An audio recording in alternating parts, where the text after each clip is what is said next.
he was on. There's a different buck breeding her right now.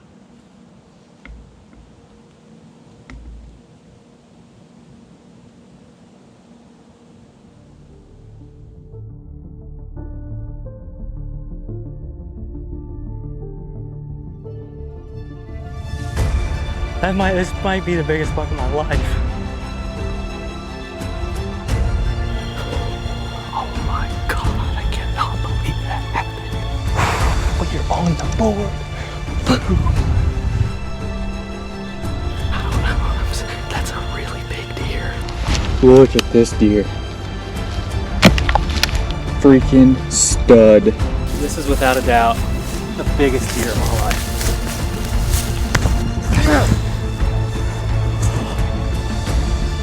Oh my gosh.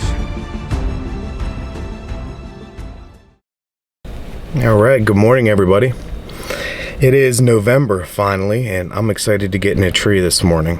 I am out here hunting a couple permission pieces I got this year. It is very small properties, both properties together total only about 8.5 acres. So it is very urban hunting. There's houses within 150 yards, 200 yards of me. And I'm not quite used to it. It's awkward for me being that I'm so close to houses, but there's a really nice 8-point that we're in here after. He's 5.5 years old, I think.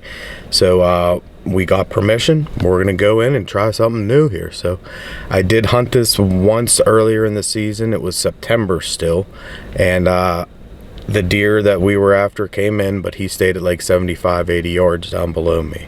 But we're gonna jump in here this morning. We have pretty much perfect conditions this morning. It's 39 degrees right now. We have a perfect wind for where we're going into. It is going to get a little bit warmer today than I would like, but we're here in early November, and I don't think it's going to impact these deer too much. The temperatures will, with how they're starting to rut up and how they're starting to act. So I'm excited for the day. I'm going to go get up in the saddle, and I'll probably sit all day long. So no rest November's here, so can't be getting out of the tree. So I'm gonna go get in the stand and let's have some fun.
All those turkeys were right up above me today.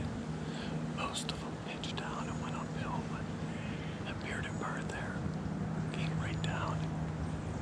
It's at 27 yards, so I sent one. I don't like how I was acting after the shot and still just hopping around, but I'm pretty sure I sank it on him. Look, guys, I watched that footage back, and I'm pretty sure I put that exactly where it needed to be. So I think that bird's gonna expire. So I'm just gonna give it about 45 minutes to an hour, let it lay over there. Don't wanna jump in and have it run off, so in case it was a little bit back, but at the angle that I was shooting in, I'm pretty sure I got into the vitals. So that 200 grain wide could probably help me out a little bit at least. So we're gonna sit tight here, see if any deer stroll through.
doe that he was on.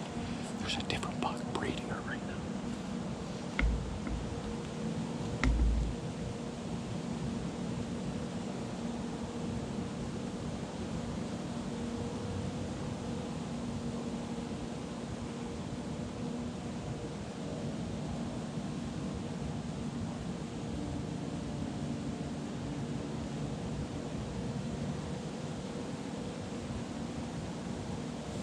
He's breeding her right now.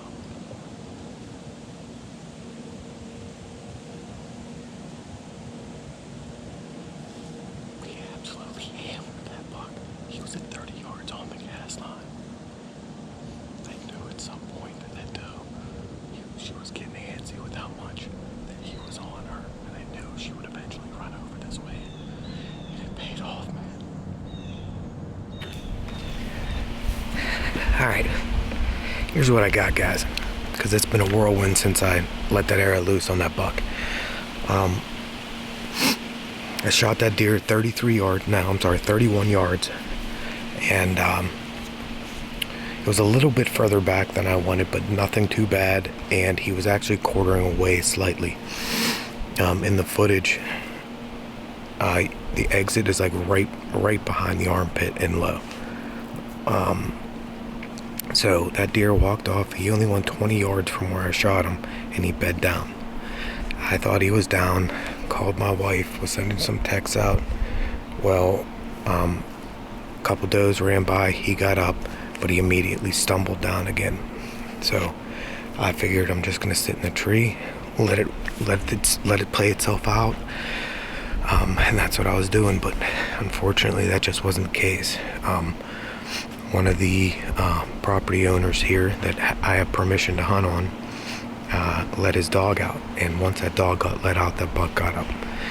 So I've watched the footage back a couple times now. There's a ton of blood pouring out of him immediately. He bed down within 20 yards of the hit. I think he's going to expire in there, no problem. I think it was a good shot. I just think that deer was so amped up on adrenaline, being it's the rut, that he was battling through it. So what I'm going to do now is I'm going to pack all my stuff up. I'm going to get out of here for a little while. We'll come back in here later on this afternoon probably, and see if we can't go get our hands on him.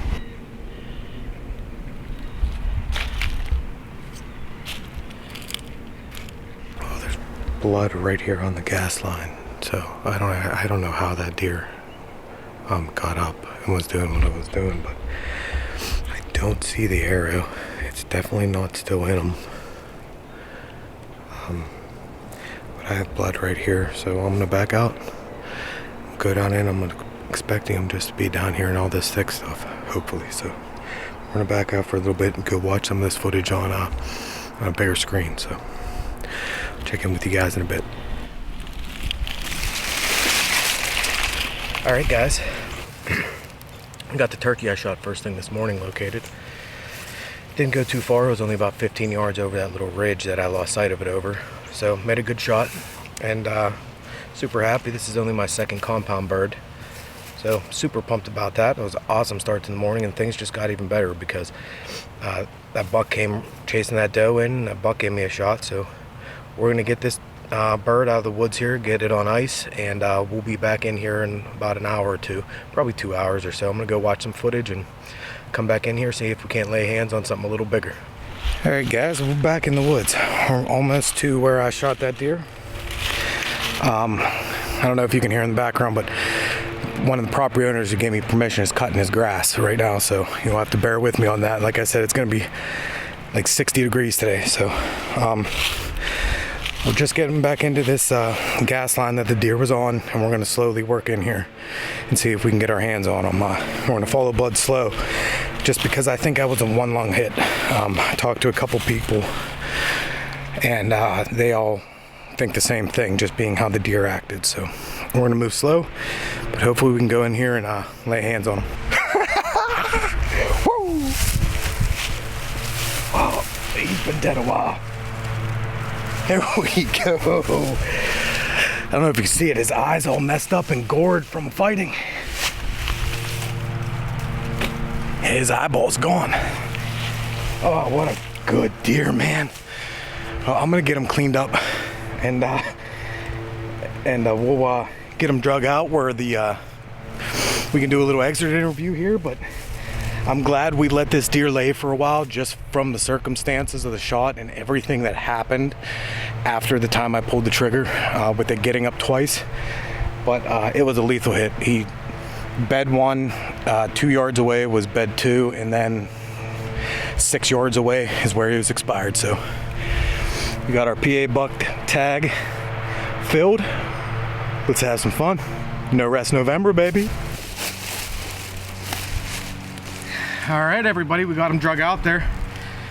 Super happy to put my tag on this buck, man. And we watched him like all morning long. We watched him for well over an hour until he finally gave me a shot. And I made the decision just to back out for a while, just the circumstances after I pulled the trigger, because he got up and then bed down twice, or he got up twice, bed down once in between. So I didn't want to take any chances. We gave him 3 hours, but he wasn't 15 yards from the first bed that he laid down in. So super happy. Nice old buck. You can see he was a fighter. So no rest November strikes again. We still have plenty of tags to fill. We're going to be out there some more, and I think a couple of the West Virginia guys have some PA tags, so maybe I'll have to put my hands on a West Virginia tag, go down there. So, but stay tuned for more good stuff to come, guys.